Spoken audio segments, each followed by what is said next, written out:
Hi everyone, आज ये 27 जुलाई 2026 के इम्पोर्टेंट करंट अफेयर को डिस्कस करते हैं। So let's get started without any further delay. प्रश्न संख्या 1 से स्टार्ट करते हैं। हाल ही में उत्तर प्रदेश का कौन सा स्थल भारत की 45वें यूनेस्को विश्व धरोहर स्थल बना है? सारनाथ का प्राचीन बौद्ध स्थल भारत का 45वां यूनेस्को वर्ल्ड हेरिटेज साइट बना है। इसकी घोषणा बुसान दक्षिण कोरिया में हो रही 48वें विश्व धरोहर समिति की बैठक में की गई है। भारत में अब कुल 45 विश्व धरोहर स्थल है, जिसमें 37 सांस्कृतिक है, 7 प्राकृतिक है और 1 मिश्रित है। सारनाथ स्थल की बात करते हैं तो सारनाथ स्थल के 2 मुख्य भाग, जिसमें चौखंडी स्तूप और सारनाथ के पुरातात्विक अवशेष हैं। इन अवशेषों में धुमेका स्तूप, धर्मराजिका स्तूप, मूल गंधक कूटी विहार और अशोक स्तंभ शामिल है। सारनाथ वह स्थान है जहाँ पे भगवान बुद्ध ने अपना पहला उपदेश दिया था। इसको धर्म चक्र परिवर्तन बोलते हैं, तो ये भी आपको ध्यान में रखना है। नेक्स्ट क्वेश्चन में आते, राष्ट्रपति द्रौपदी मुर्मू को किस देश की यूनिवर्सिटी ने मानद डायरेक्टरेट से सम्मानित किया है? रोमानिया की बुखारिस्ट यूनिवर्सिटी ऑफ इकोनॉमिक्स स्टडीज ने द्रौपदी मुर्मू को मानद डायरेक्टरेट से सम्मानित किया है। यह सम्मान उन्हें जनसेवा और शिक्षा के क्षेत्र में योगदान के लिए दिया गया है। नेक्स्ट क्वेश्चन में आते हैं, वर्ल्ड जूनियर स्क्वैश चैंपियनशिप का महिला एकल खिताब जीतने वाली पहली भारतीय खिलाड़ी कौन बन गई है? तो अनाहत सिंह बन गई। इस चैंपियनशिप का आयोजन कनाडा के नियाग्रा ऑन द लेक में हुआ है। बात करते हैं अनाहत सिंह का, तो इन्होंने फाइनल में मिस्र के रुकैया सलीम को हरा करके उनकी 13 वर्षों की बादशाहत को समाप्त की है।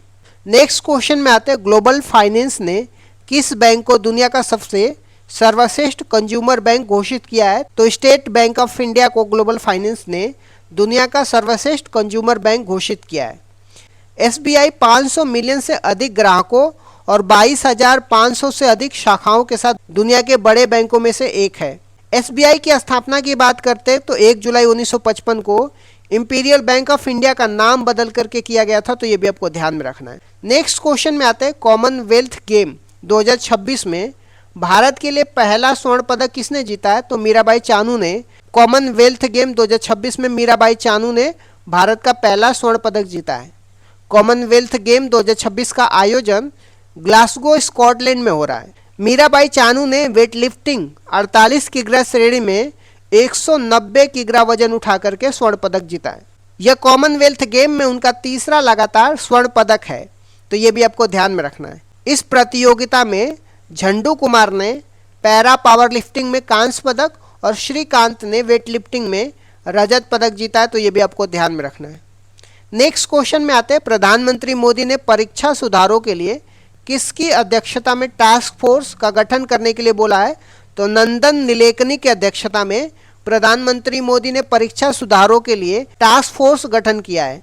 इस टास्क फोर्स में एस सोमनाथ जो इसरो के पूर्व प्रमुख और वी कामाकोटी जो आईआईटी मद्रास के निदेशक जैसे विशेषज्ञ शामिल हैं। हाल ही में धर्मेंद्र प्रधान के इस्तीफे के बाद प्रहलाद जोशी को नया शिक्षा मंत्री बनाया गया, तो ये भी आपको ध्यान में रखना है। नरेश पाल गंगवाकर को उच्च शिक्षा सचिव के रूप में नियुक्त किया गया, तो ये भी आपको ध्यान में रखना है। नेक्स्ट क्वेश्चन में आते हैं, संयुक्त राष्ट्र अंतर्राष्ट्रीय व्यापार कानून आयोग की 60वीं वर्षगांठ का सम्मेलन कहाँ पे आयोजित हुआ है? तो नई दिल्ली में आयोजित हुआ है। भारत की ओर से विदेश मंत्री एस जयशंकर ने इस सम्मेलन को संबोधित किया। यहाँ भारत अमेरिका संबंधों पर आधारित पुस्तक वी द पीपल लॉन्च की गई है, तो ये भी आपको ध्यान में रखना है। नेक्स्ट क्वेश्चन में आते हैं, आयकर विभाग के नए ऑफिस कॉम्प्लेक्स आयकर सिंधु का उद्घाटन कहाँ पे हुआ है? तो मुंबई में हुआ है। इसका उद्घाटन वित्त मंत्री निर्मला सीतारमण ने किया है। भारत में आयकर दिवस 24 जुलाई को मनाया जाता है, क्योंकि इसी दिन 1860 में जेम्स विल्सन ने इसे शुरू किया था। नेक्स्ट क्वेश्चन में आते हैं, 26 जुलाई को मनाए गए कारगिल विजय दिवस का संबंध किस सैन्य ऑपरेशन से है? तो ऑपरेशन विजय से संबंधित है।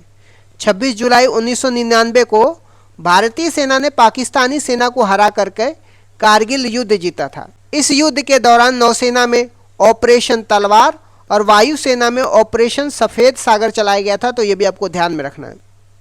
नेक्स्ट क्वेश्चन में आते हैं, हाल ही में किस देश ने जंगल की भयानक आग के कारण राष्ट्रीय आपातकाल की घोषणा की है? तो स्पेन में जंगल की भयानक आग के कारण राष्ट्रीय आपातकाल की घोषणा किया है? यूरोप में ओमेगा ब्लॉक, जिसको वायुमंडलीय ट्रैफिक जाम बोलते हैं, इसके कारण चल रही हीट वेव इस आग का प्रमुख कारण है। बात करते हैं स्पेन की, तो इसकी राजधानी मैड्रिड है, तो ये भी आपको ध्यान में रखना है।